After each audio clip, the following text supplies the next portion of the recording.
Tak jo, já teda... Zorka mě teda uvedla, že budu mluvit jako o queer filmu, ale já budu mluvit o mainstreamové lesbí kinematografii.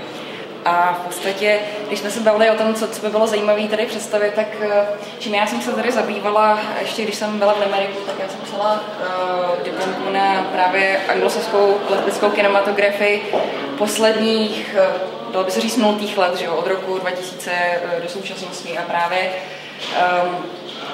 co já jsem tam řešila, tak byla otázka maskulinity a femininity. A proto se tato přednáška jmenuje Týna nebo Max, ale já bych ještě k tomu, ono se to dále vysvětlí, ta celá otázka ono se to vyjeví a dojdeme k určitému takovému závěru, jestli teda který z těch dvou extrémů, jo.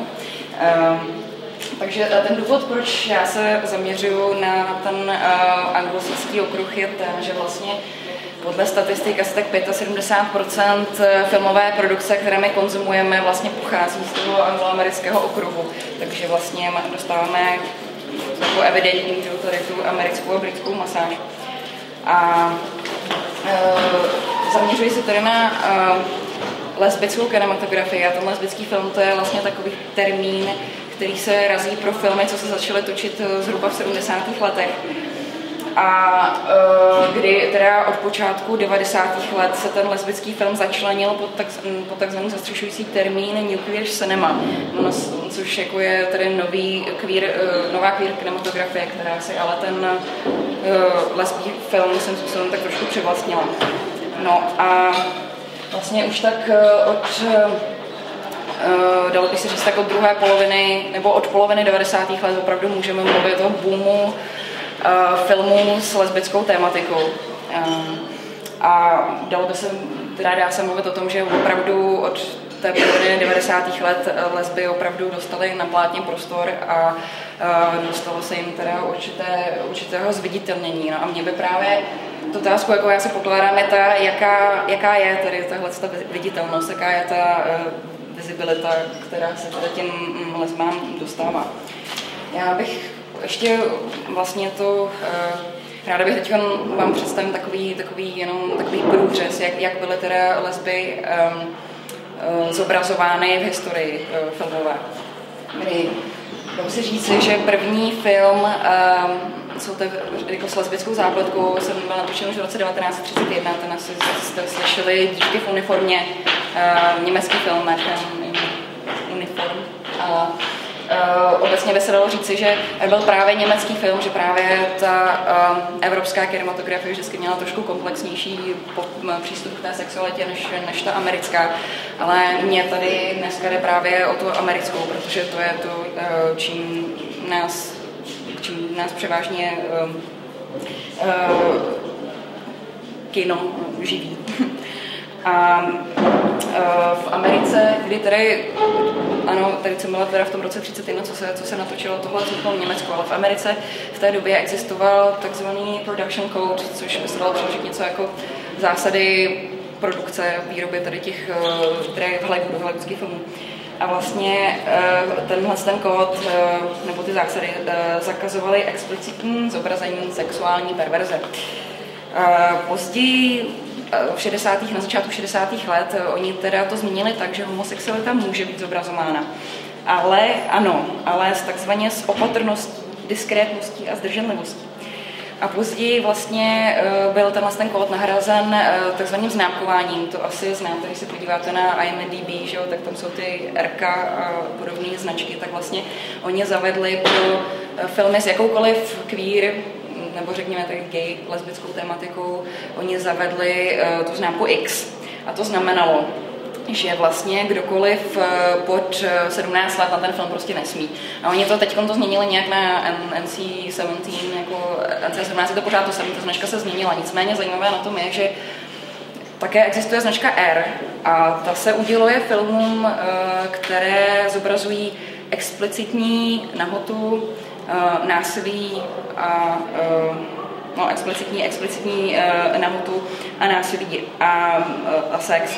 A zajímavé je, že vlastně tady to R znamená, že na ten film může jít člověk, pokud je mu teda pod 17, tak může jít v doprovodu dospělých, kdežto všechny filmy, které dostanou NC-17, tak tam prostě ani v doprovodu nemůže. A zajímavý třeba je, že ještě v roce 1999 film od Jane Babbitt I'm a Cheerleader, že jsem roztleskávačka, tak dostal právě tady to NC-17 a přitom je to film pro teenagery, jo, takže to je jenom taková ilustrace, jak se tady ten hollywoodský průmysl vlastně tváří na tuto tématiku.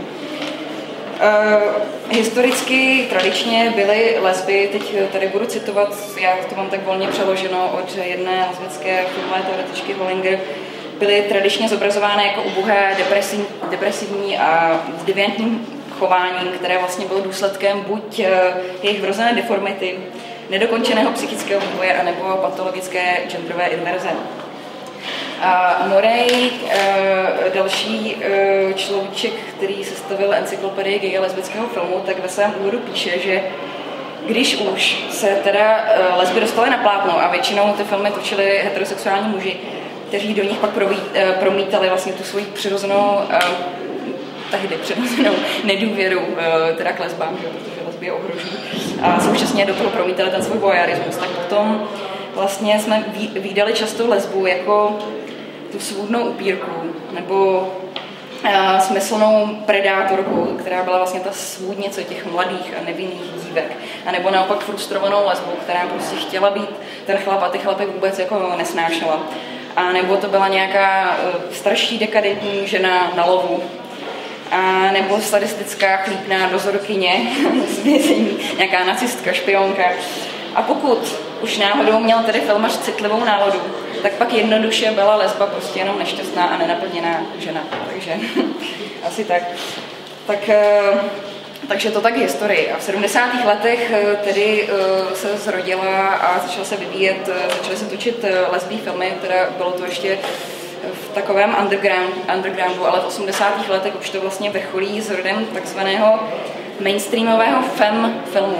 Já tady budu používat ty kategorie buď a fem, protože očekávám teda, že všichni, jak tady jsme, když se na nás dívám, tak očekávám, že těm termínům rozumíte.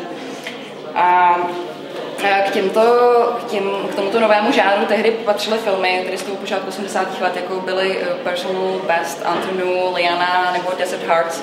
To je všechno rok 82, 3, 5.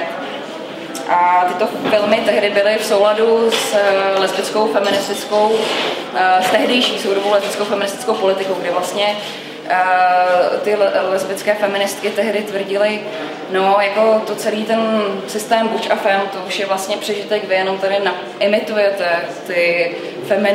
ten femininní, maskulinní model, vy jenom imitujete tady tu zažitou patriarchální kulturu a ten náš ideál je ten, že my se tohohle chceme zbavit. My jsme ženy, které milují ženy a vlastně celý tady to buď a fem, to my tady vůbec nechceme a prostě my chceme mít zobrazovány feminině nebo případně teda více androgyně.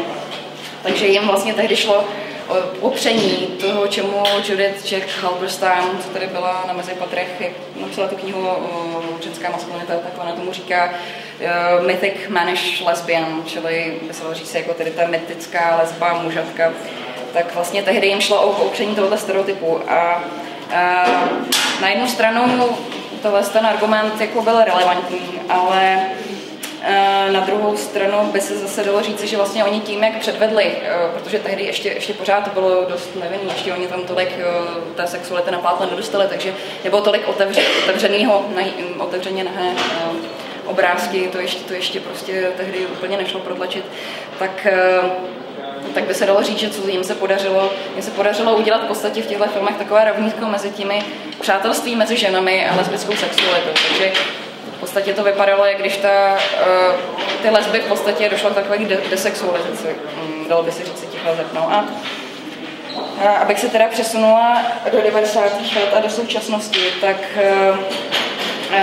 teoretička lesbického filmu Anna Pick vlastně používá pro filmy, které začaly vznikat od poloviny 90. let New Lesbian Cinema, takže je to nová lesbická kinematografie.